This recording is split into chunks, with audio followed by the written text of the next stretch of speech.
2025 চনৰ direct ৰিক্ৰুটমেণ্টৰ application form আহি গ'ল।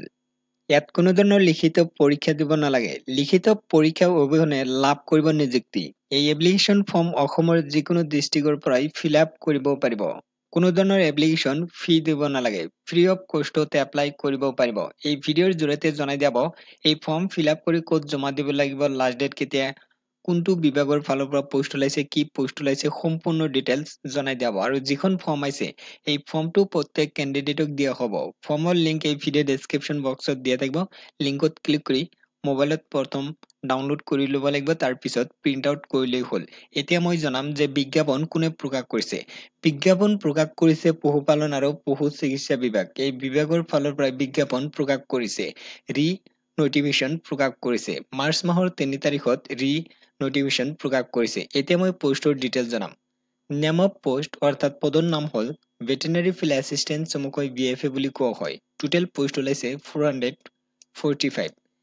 ভেটেনাৰী ফিল্ড এছিষ্টেণ্টৰ চেলাৰী ইয়াতে উল্লেখ কৰিছে 14,000 ৰ পৰা 70,000 লৈকে, লগতে গ্ৰেড পে থাকিব 6,200। এতিয়া জনাই দিয়া হ'ব ভেটেনাৰী ফিল্ড এছিষ্টেণ্ট এই পোষ্টত আবেদন কৰিবলৈ কি পাছ কৰা হ'ব লাগিব। ইয়াতে উল্লেখ কৰিছে HSLC মানে 12 পাছ কৰা হ'ব লাগিব ছায়েন্সৰ পৰা। তাৰপিছত কি কৈছে বায়'লজি ছাবজেক্ট লাগিব। এইটো মানে বাধ্যতামূলক 12 পাছ কৰাটো ছায়েন্সৰ পৰা, লগতে বায়'লজি ছাবজেক্ট লৈ। তাৰপিছত আৰু এটা বিচাৰিছে 1 বছৰৰ কোৰ্চ বিচাৰিছে। ভেটেনাৰী ফিল্ড এছিষ্টেণ্ট যিটো কোৰ্চ আছে, যিসকলে কৰিছে সেইসকল কেণ্ডিডেটহে এপ্লাই কৰিব পাৰিব। এই কোৰ্চ ক'ৰ পৰা কৰা হ'ব লাগিব যে শিলচৰত এটা কলেজ আছে ভেটেনাৰী ছায়েন্সৰ, ভেটেনাৰী ছায়েন্স এণ্ড এলিমেণ্ট হাজবেণ্ডাৰী।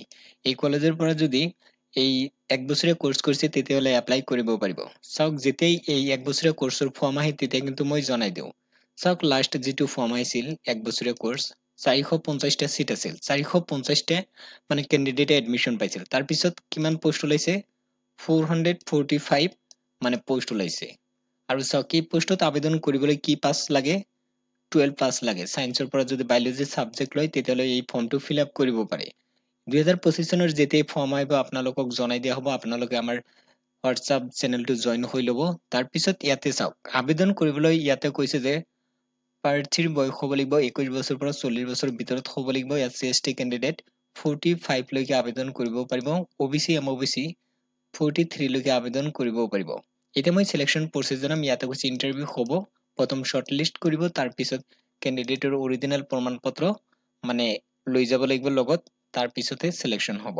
এতিয়া মই এপ্লাই প্ৰচেছ জনাম। প্ৰথম ষ্টেণ্ডাৰ্ড ফৰ্ম লাগিব। এইটো ফৰ্ম ইয়াতে পাই যাব, ডাউনলোড কৰি ল'ব লাগিব, তাৰপিছত প্ৰিণ্ট আউট কৰিলেই হ'ল। তাৰপিছত কৈছে পোষ্টেল ইনভলভ লাগিব, পোষ্ট ষ্টাম্প 5 টকা লাগিব, যিটো ইনভলভ আছে সেইটো লাগিব।